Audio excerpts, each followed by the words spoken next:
Welcome to the channel Shajara Vision Track. Subscribe and press the bell icon. Hello friends, in this video we are discussing the elements of poetry, the first module of the textbook Appreciating Poetry. The technique, style and format used by the writers and speakers to strengthen their compositions are called the elements of literature. It also includes powerful figurative language. The basic element of poetry is the basic structural makeup of the poem. A poem is something that follows a particular flow of rhythm and meter. Here the elements of poetry is meant to create some acquaintance with poetic forms originating in diverse periods and languages. Here let us go through the basic elements of poetry.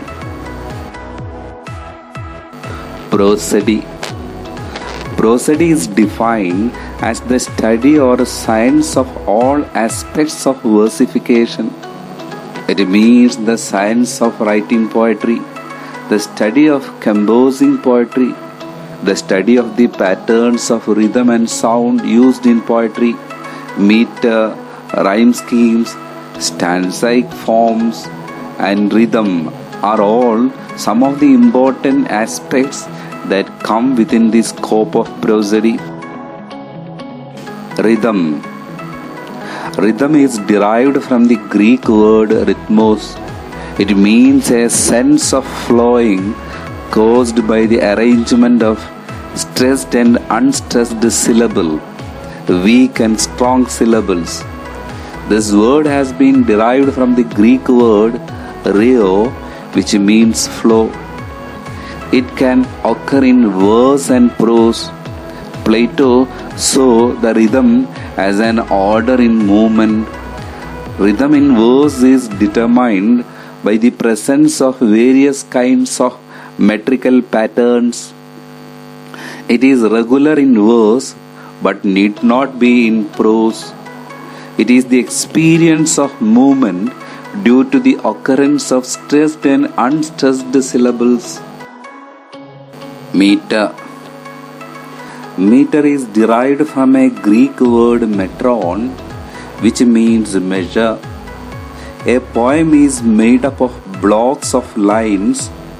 Within those blocks, a structure of syllables which follow the rhythm has to be included. Syllable means the pronounced word, the sound. So within those blocks, a structure of pronounced word, a structure of sound. It can also be said that the pattern of stressed and unstressed syllables in verse constitutes a meter. A line can have fixed number of syllables but varying number of stresses. Some of the common stress patterns are iambic, trochaic, anapestic, dactylic, spondy. Iambic means an unstressed syllable followed by a stressed one. Trochaic means a stressed syllable followed by an unstressed one. Anapestic means two unstressed syllable followed by a stressed one. Then dactylic means a stressed syllable followed by two unstressed syllables. Spondy means two stressed syllables. Then, depending upon the set of words, a certain fixed combination of syllables, we have monometer, then dimeter, then trimeter, tetrameter, pentameter, hexameter, heptameter, octameter. Monometer means one set of syllables, diameter of two. If there are three set of syllables, we say trimeter. Then again, if there are four set of syllables, we say or we call them as a tetrameter. Pentameter means a set of 5 syllables. Hexameter speaks of the 6 set of syllables. Then heptameter of 7 and the octameter of 8. Rhyme. Rhyme means correspondence of sound between words and the ending of words, especially when they are used at the ends of lines of poetry. The close similarity of sounds between words, then rhyme can be hard rhyme and soft rhyme. Rhyme can be divided into hard rhyme and soft rhyme. In hard rhymes, final accented vowels and consonants are identical. As an example given, time, lime, crime. There we see the vowel and consonants are identical and clearly visible. But in soft rhyme, the last consonant is the same but not the vowel. As in the example given, soft and waft. There we see the vowel O and A. The vowels are different but the ending consonants are the same. Then there is one more division of internal rhyme. It means 2 or 3 words rhyme within the same line. For example, after the school, I take a deep dip in the pool, which is really on the wall. Here we see the sound L is repeated. Alliteration. Alliteration is derived from the Latin word alliteratio. It is the repetition of an initial consonant. It is widely used in nonsense verse, tongue twisters and jingles to achieve a special effect. We see the example. She sells seashells by the seashore. Here we see the repetition of the consonant sound S. Let us see another example. Peter Piper picked a peck of pickled peppers. In this sentence, the syllable P is repeated. This is what we call alliteration. Assonance. Assonance is a word derived from the Latin word assonare. Here we see the vowels are repeated, the vowel sounds are repeated, but it starts with a consonant sound. Alliteration, as we have discussed, is at the beginning, but assonance is in the middle. For example, men sell the wedding bells. Here the vowel sound A in the middle of words is repeated. Diction. The choice and use of words and phrases in speech or writing is called diction. The vocabulary used by the writer. The vocabulary for an ode is different from the vocabulary of a satire. The vocabulary of an elegy is not suited for composing a satire. Some writers believe that the diction of poetry should be different from that of a novel, story and drama. There is still no agreement among the writers about what makes poetic diction.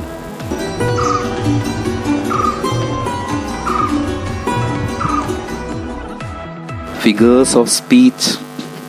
The meaning of language can be literal or figurative. Literal language states exactly what something is. On the other hand, figurative language creates meaning by comparing one thing to another thing. Poets use figures of speech in their poems. There are several types of figures of speech. Simile. Simile is a figure of speech used to make comparisons. The comparison of something with another thing of a different kind. A simile uses words like or as to compare things or ideas to make a description more emphatic or vivid. For example, she is as innocent as an angel. He is as brave as a lion. My love is like a red, red rose. Here we see the words like or as is used to make comparisons. Metaphor. Metaphor makes a direct comparison. Here we see one thing is the other, not like the other. A thing regarded as representative or symbolic of something else. For example, all the world is a stage and all the men and women merely players. Here we see the world is compared to a stage and the men and women to players, but the words like and as is not used to make the comparison, and we call such comparison as metaphor. Personification. Personification is a figure of speech that ascribes human qualities to that which is non-human. We speak of things and ideas as if they are persons capable of showing human qualities, capabilities and emotions regarding a human quality to non-human beings. For example, I could not stop for death. Death is cruel. She takes away even infants. Here the death is considered as a person and use the pronoun she to speak about death. Oxymoron. Oxymoron brings two opposite or contrary terms together. For example, sweet sorrow, loving hate, pleasurable pain, bitter sweet, terrible beauty. Here we see the feeling and the emotion of the word sweet is an entirely different feeling of that of sorrow, but these two words have come together. Such a combination of words we say oxymoron. Metonymy. A thing or concept referred to by the name of something closely associated with it. For example, the crown will address the parliament. Actually, the king is addressing the parliament, but the closely related word crown is given in place of the king. See another example. The bench will hear the case tomorrow. Here, the word jury will hear the case, but the closely related word the bench is given in place of the jury, and that is what we call metonymy. Synecdoche. Synecdoche means use a part to mean the whole or the whole to mean a part. Synecdoche is a type of metonymy. While metonymy replaces a concept or object entirely with a related term, synecdoche takes a part of that object and uses it to refer to the whole. For example, our factory needs more hands. Here hands are the part of the workers. Still, the word hands are used to mean the workers. Give us our daily bread. Here the word bread is used as a part of all our needs.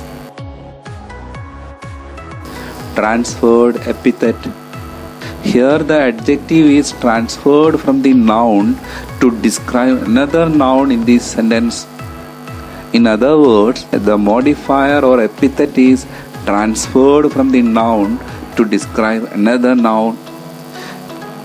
For example, I had a hot cup of tea. Here actually the tea is hot, not the cup. Another example, Anand had a sleepless night. Here Anand was sleepless, not the night. And such a transferring of the epithet or adjective is called transferred epithet.